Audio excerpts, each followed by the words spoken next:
गामियारि गोथौ ओनसोलनि हान्थामेला खालामनायखौ साबसिन खालामनायनि थांखिजों दिनै लाइमुथि ओनसोलाव लामा बेखेवदों मावफुं सोद्रोमा रनजित बसुमतारिया।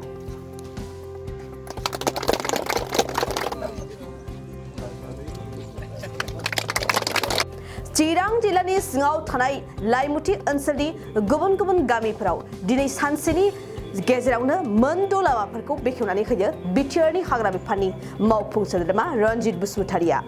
मिथिनाय बादिब्ला बे गामिनि रायजो राजाफ्रा थांनाय गोलाव समनिफ्रायनो लामा दालां गैयैनि जाहोनाव गोबां जेंनायाव गोग्लैदोंमोन।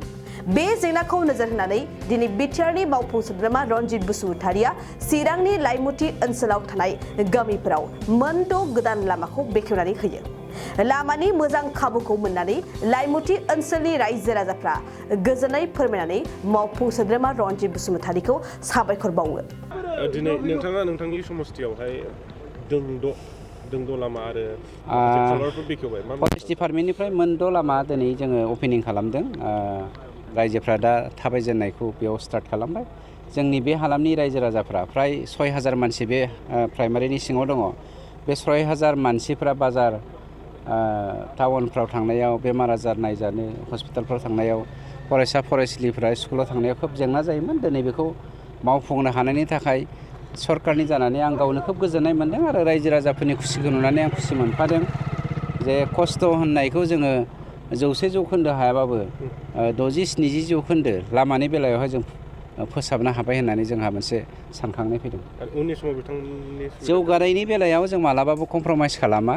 जों जेब्लायबो जौगानायखौ खामानि मावलांबाय थागोन आरो फैगौ बोसोरथाम जोंहा सरकारा दंबावो। बे बोसोरथामनि गेजेराव हानायमानि लामा दालां बेफोरनि जेंनाखौ जोङो फोजोबगोन। मानोना जोङो क्वालिटि इडुकेसन लाबोनायनि थाखाय जोंनि जा थांखि बे थांखिखौ जाफुंसार होनोबा लामाया गोनांथि दङ आरो जोंनि इक'नमिक बेकबनखौ जोङो जौगाहोनो थाखायबो लामानि गोनांथि दङ। बेफोरखौ थांखि बोनानैनो बोसोरथामनि गेजेराव बिटिआर हालामाव जथ' लामानि जेंना दं बेखौ फोजोबनायनि जोंनि जा थांखि बेखौ जों मावफुंजोबगोन। लोगोसे हाग्राया साखाथियावनो दं सार, बेखौ रैखा खालामनो हाग्रानि बेलायावथ' कमप्रमाइस होननाय बाथ्रा गैखाया। सोरबाया दादागिरि खालामनानै दाथ' नुनो मोन्दों बिपिएफआ इनकारेज खालामनानै मानसिफोरखौ हाग्रा दाननो थाखाय थुलुंबाय दङ, इनस्टिगेट खालामगासिनो दङ। जों कमप्रमाइस खालामा आरो जायफ्रा हाग्रायावनो थानानै दादागिरि खालामनानै समाजनि बेरेखा मावनो नागिरदों बिथांमोना जेल जानो थाखाय रेडि जानानै थाबानो जाबाय। आं नोंथांमोननि मिडियानि गेजेरजों बुंफिननाय जाबाय। दाख्लि होखारनायखौ मा बेबस्था लाखो सार? बिथांमोनखौ जोङो हा होनो थाखाय हाखौ थि खालामखाबाय।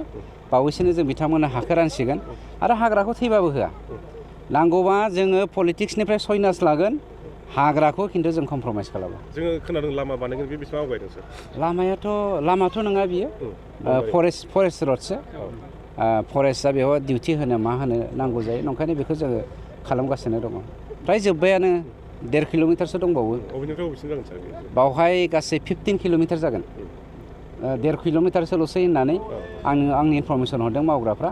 आं थांनाय नायाखै, थांनोबा प्रमान मोनगोन। जोङो दा गोसोखौ बिराद गोजोननाय मोन्दों। मानि सिगां समावथ' लामाया जोंना बेबायदि नङामोन, दा साबसिननिफ्राय हामसिनाव फैनानै दङ आरोखि। दा जों थाबायनो थाखायबो सुबिदाखौ जों मोजां मोनबाय आरो। बेसे गोबाव समनिफ्राय माबायदि खस्थ' सोलिबोनांदों नोंथांमोन? 2003निफ्राय दासिमाव आरो बेफोरबायदि गाज्रि हालोदाव दंमोन। दाथ' मोजांनिफ्राय मोजां मोनबाय आरो, मोजां जाबोबाय दा। बे लामाया ओरैनो अबेनिफ्राय अबेसिम थाङो? बेनिफ्राय डाइरेक्ट बै जियासिम थाङो आरो, गिदिंनानैहाय जोंनि दावराइ गाबनायजों गिदिंनानै। बे लामाजों थांनानै अबे बाजाराव थाङो नोंथांमोना? जोङो बे लामाजोंहाय खुंग्रिङावबो थाङो, रानिखाथायावबो थाङो, ओमफ्राय ओरैजाय दा लामा गोदानथिंजाय जिया होननाय दखान दङ, बेयाव बाजार गोदान जायो आरो रबिबाराव, बेवहाय जों दा जाहैयो आरो। सिगां समावथ' बिराद गाज्रिमोन आरो बाजाराबो खाथियाव गैयामोन, थांलाय फैलाय गारि मथरबो जेबो हान्था मेला मोजां नङामोन, सुबिदा नङामोन। दा गामियावबो न' खाथियावबो सोजाबाय आरो गारिफोरा। दैज्लां अखा हानाय बोथोराव माबायदि जायो? दैज्लाङावबो बिराद लेथ्रा जायोमोन, लामाया बिराद गाज्रिमोन, ओमफ्राय दा मोजांसिनाव जासिनबाय आरो। जोबोद गोजोननाय मोनबाय बिथांनिसिम। 3निफ्राय जोबोद खस्थ' मोनबोदोंमोन जोङो। औ।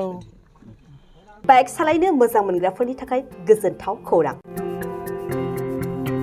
मार्च दाननि 22, 23 आरो 24 अक्ट' सानथामनि थाखाय दावहारु अट' एजेन्सिया नोंथांनो लाबोगासिनो मेगालन काम एक्सचेन्ज मेला।